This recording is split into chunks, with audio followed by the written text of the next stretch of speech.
Hey Gen S fam, today's topic is gonna be a viewer topic request, this time coming from David. Now if you want to have your topic discussed on Generation Stadia, be sure to write it down in the comments section below, I'll make a list and I'll get right to it. Anyways, Google Stadia and misconceptions seem to go hands in hand. For some reason, a lot of YouTubers out there really don't know what they're talking about, and we're seeing constant flat out lies coming from them.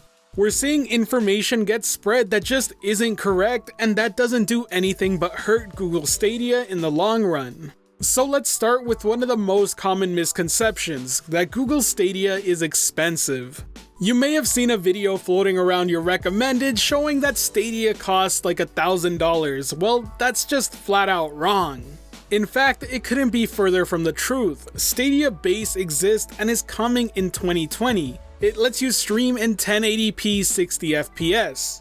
And that service, by the way, is absolutely free and probably will provide a better experience than your current generation consoles are capable of. Now, how are people getting these ridiculous numbers like $600, $900, or even more?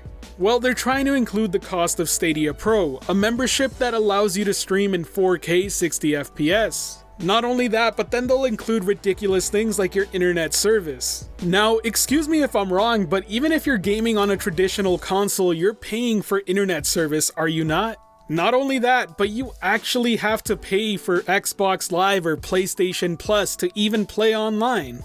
At least with Stadia Pro, you only have to pay for it if you want to play in 4K resolution, which by the way, most people don't have displays in 4K yet. So chances are, most people won't even be paying for the Pro membership because it's not needed to play online. Online play on Stadia is absolutely free. So to clear this up, if you want a game on your TV, let's quickly look at a real price comparison.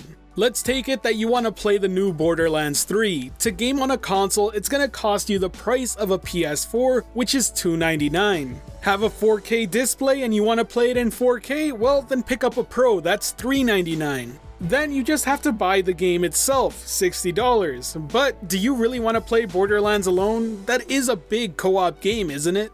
Well then, let's toss a $10 subscription a month for PlayStation Plus. And there you have it, for a 1080p experience, you play Borderlands 3 at the price of $369. Raise that up to 4K 30 FPS and we're talking about $469. Which, by the way, comes with its own setbacks, whether you choose performance over resolution or vice versa. Either way, you're not getting a smooth 4K 60 FPS. Now let's look at the same scenario with Stadia. First off, check your internet, see if it's capable enough to run Stadia. You're either gonna have the internet required to run the service or you won't, and then you have to decide whether you want to upgrade your internet service, but ultimately that's your decision to make. And if you choose not to, you're not the target market for Stadia to begin with. But on the flip side of things, if you already have the internet connection required, guess what? You can be playing Borderlands 3 for the price of $180.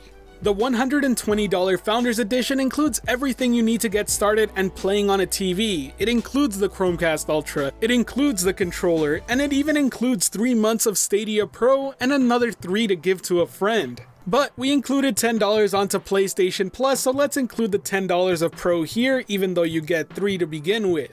And then all you have to do is toss in the price of the game itself. Borderlands 3, $60. So there you have it. For $190, you can be playing Borderlands 3 in 4K, 60 FPS, and play it all you want online. And with Stadia, you wouldn't even need to game on your TV to begin with, because Stadia runs on your desktop, your laptop, your mobile phone, your tablet, on top of the TV being optional. Now let's say you have the internet connection requirements and you don't want to play on your TV. Well, congratulations, Borderlands 3 is only going to cost you the price of the game to get started. Now I apologize, I know that was a bit of a rant, but the truth is that it upsets me how many people are trying to spread misinformation about Stadia being expensive when it just isn't. The next thing you see a lot of people misleading others about is latency and input lag. While it is true that anything streamed does include more latency and input lag, it's absolutely not true that it's going to be a deal breaker for most people. So let me give you a few examples of why that is. Digital Foundry found out that Project Stream, Google Stadia's predecessor, actually had low latency and input lag comparable to that of an Xbox One console running locally. On top of that, if you start taking into account that most people don't actually have a game mode or activate game mode on their TVs, well then chances are they're already used to the amount of latency and input lag Stadia is going to deal with. You have to remember there have been many users already gaming on cloud services like GeForce Now and PlayStation Now. In fact, all the gameplay you see on this channel outside of console exclusives are running off GeForce Now. Ultimately though, with cloud gaming services, it's all about your connection strength to the servers, so this is gonna vary from person to person, and that's just the truth of it. With that said, to say that latency and input lag is going to be an absolute problem for these services is flat out wrong because there's many of us already using them. Next up is the common complaint that Google Stadia isn't a Netflix for games. I actually made a video dedicated to just this topic, and if you want more information, I highly suggest clicking on the annotation above. But in this video, I'll give you the long story short. Google never said it was a Netflix for games to begin with. On top of that, the video game industry can't survive or thrive in a situation like that either. As you can see, there are many publishers already offering their monthly subscriptions for access to their games, and I don't expect that to change anytime soon. That being said, if you have the money, go ahead and start paying for those services because they'll work on Stadia. Uplay Plus has already been confirmed to come to Stadia early 2020. And I'm sure EA Access isn't too far behind, so if you really want a Netflix for games, just get ready to pay for it because it won't be cheap. Another thing I've seen people talk about is the reaction people have to Stadia at gaming conventions, which by the most part are very positive impressions. But if you listen to some people, they'll tell you it can't be trusted because it's a controlled environment. Now, if you know about network infrastructure, you would know that conventions are quite possibly the worst environment to do this sort of test in. There are even some complaining at the fact that they're using wired internet at a convention.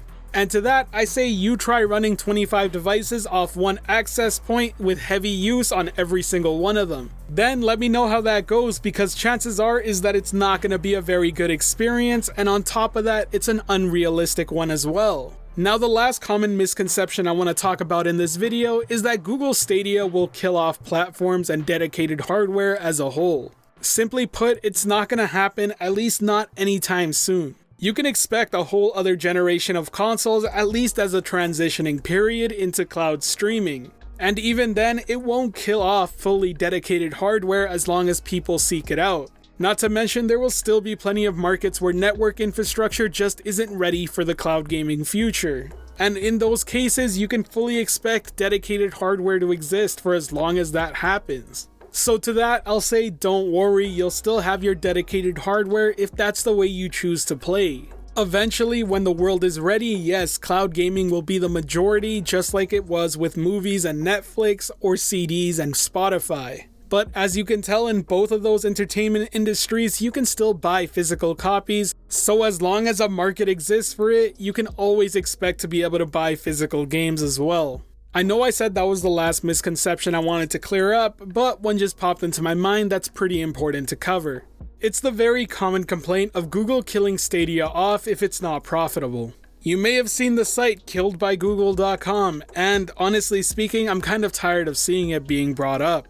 Now, if you take a look at the site, most of the things that appear there are software applications that were either merged or replaced by a new one. Not only is it common, but for a company like Google, it's beneficial to do so. And even when it comes to hardware, it's pretty much the same story. The Nexus line, yes, it was technically killed off by Google, and then it got replaced with the Pixel line series. The same would go for hardware like the Nexus Player or the Nexus Q, which both ended up getting replaced by Android TV. Not only that, but Google has a history of going in the negative on many projects because they believe that profits are there to be made. Just take a look at things like Chromebooks, something that started off pretty poorly but is now doing very well on the market. And if you want an example of a project that still isn't profitable, then look at Google Glasses. That project is still very much alive, and on top of that, the Enterprise Edition was just released this year. And if you think Google is going to possibly give up an industry-leading position in a multi-billion-dollar industry, then you should think again. Anyways, I'm going to end the video here as I think it's a good endpoint. There are still tons of misconceptions I could clear up, but I'll save them for another video down the road. If you enjoyed the video and found it helpful, hit that like button, and if you want more videos like this, be sure to hit subscribe and that notification bell below. Once again, as a reminder, if you have a topic in mind that you want to see being discussed on Generation Stadia, be sure to write it down in the comments section below. I'll start keeping a list of all these topics, and every now and then you can expect me to cover them in a brand new video. On top of that, if this is your first time here, I really suggest you join the Discord community in the description or the pinned comment of the video. This has been Generation Stadia, giving you your daily dose of everything and anything Stadia related. And until next time, I'll catch you in the clouds. Peace.